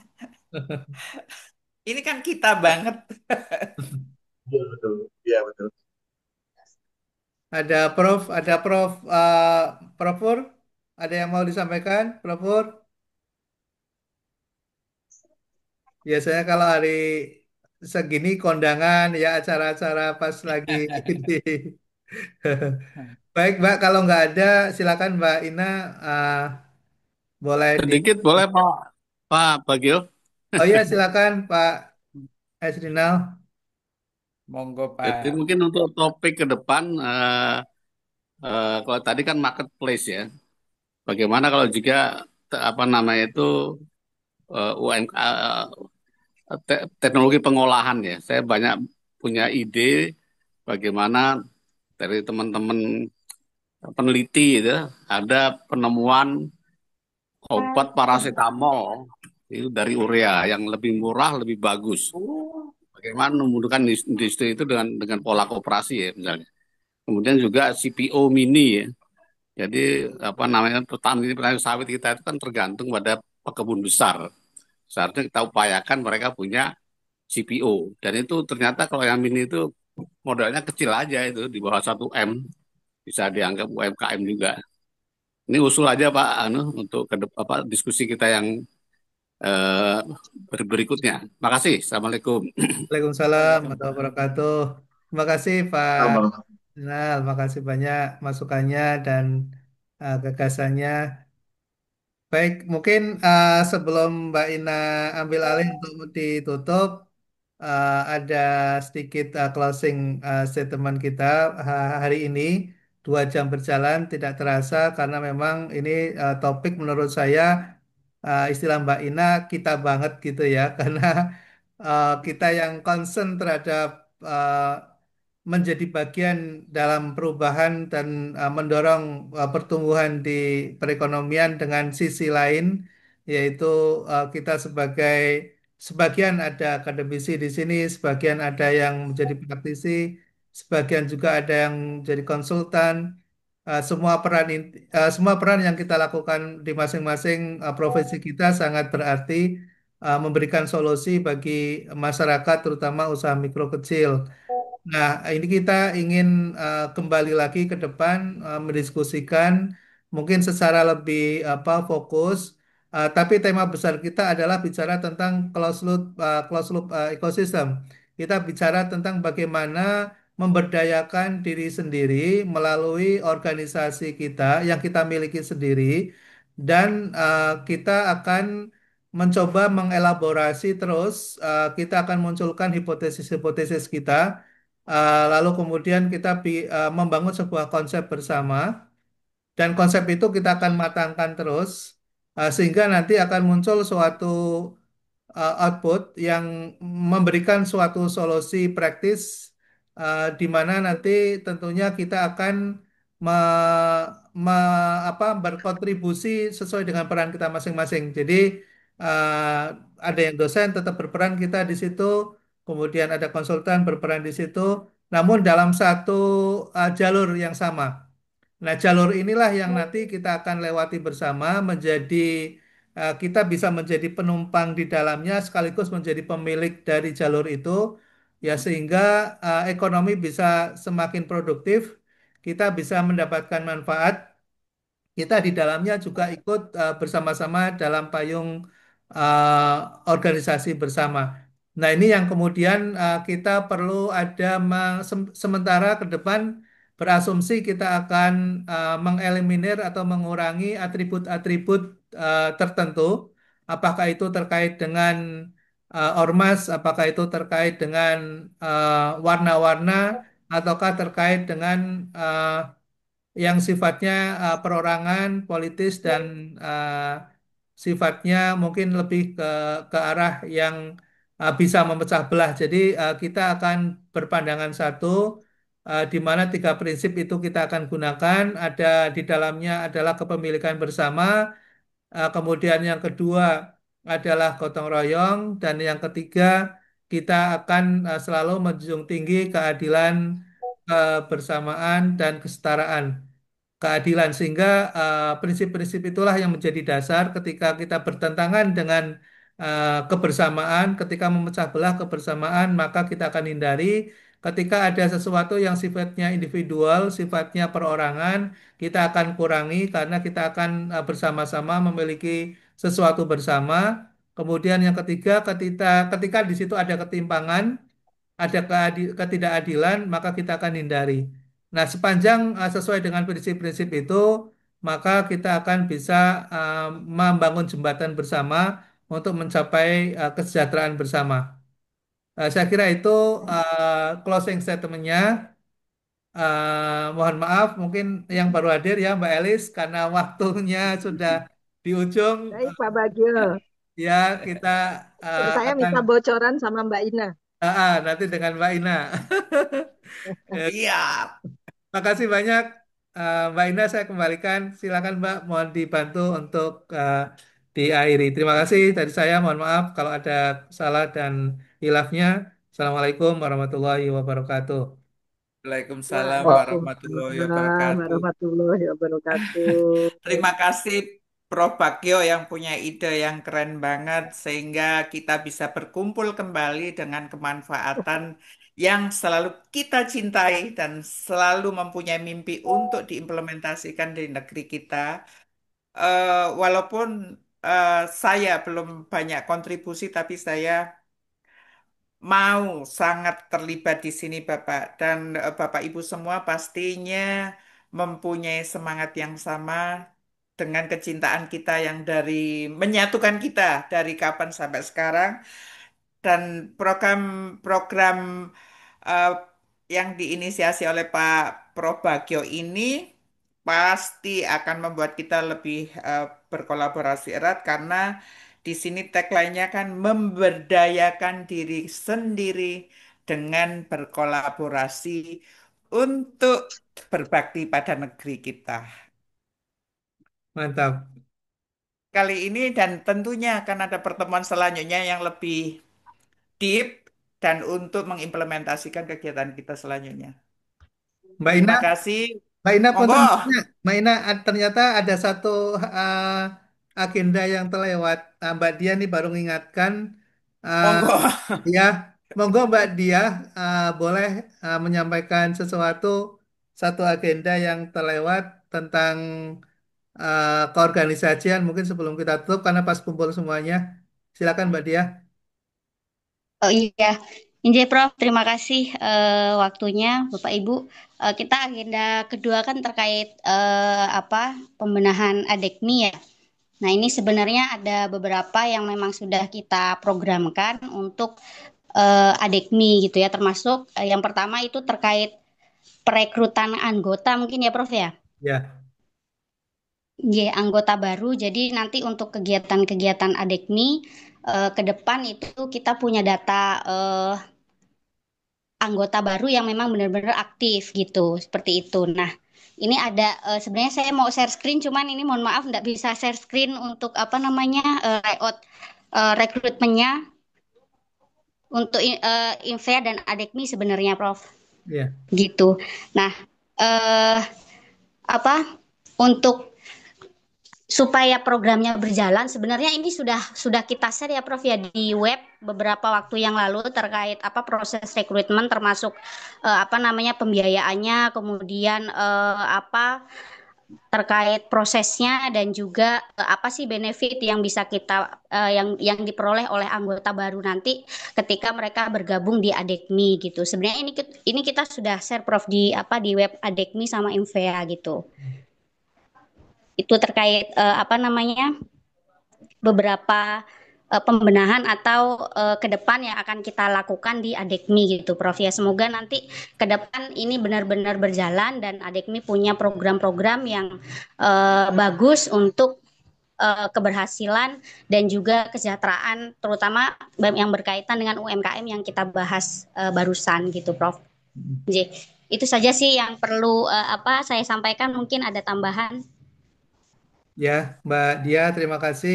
Eh, karena Mbak Dia yang pegang materi dan bahannya, jadi karena ada suatu device-nya tidak belum bisa maksimal untuk kita gunakan, eh, mungkin kita Oke. akan atur pada kesempatan berikutnya ya, Mbak Dia ya. Oke. Baik, Prof, karena keterbatasan waktu juga karena Ya, tadi sudah pembahasan untuk materi pertama harusnya jam 10 tapi kita terlalu asik ya mungkin nggak apa-apa ya, sampai jam 11 jadi ya, mungkin nanti ada pertemuan kembali untuk membahas terkait pembenahan ini gitu, Prof. ya. Baik. Ya, Mbak Dia, terima kasih. Kembalikan ke Mbak Ina. Silakan, Mbak. Mohon maaf. Baik. Oke, selanjutnya mohon maaf ini menyelipkan yang terlupa tadi. Baik, terima kasih. Walaupun molor tetap asik juga sih, tapi kalau ini kita lanjut-lanjut nggak akan ada pernah selesai. Jadi kita tutup Betul. secara resmi dulu. Baik, terima kasih Bapak Ibu. Assalamualaikum warahmatullahi wabarakatuh. Sampai jumpa di Waalaikumsalam. ngobrol-ngobrol santai yang berikutnya. Matur nuwun, Prof, Pak Terima Dwinda, Waalaikumsalam. kasih semuanya. Mbak Terima kasih. Elis. Pak Bagio, Terima kasih, ini Mbak Eli. reguler, acaranya reguler gitu Pak.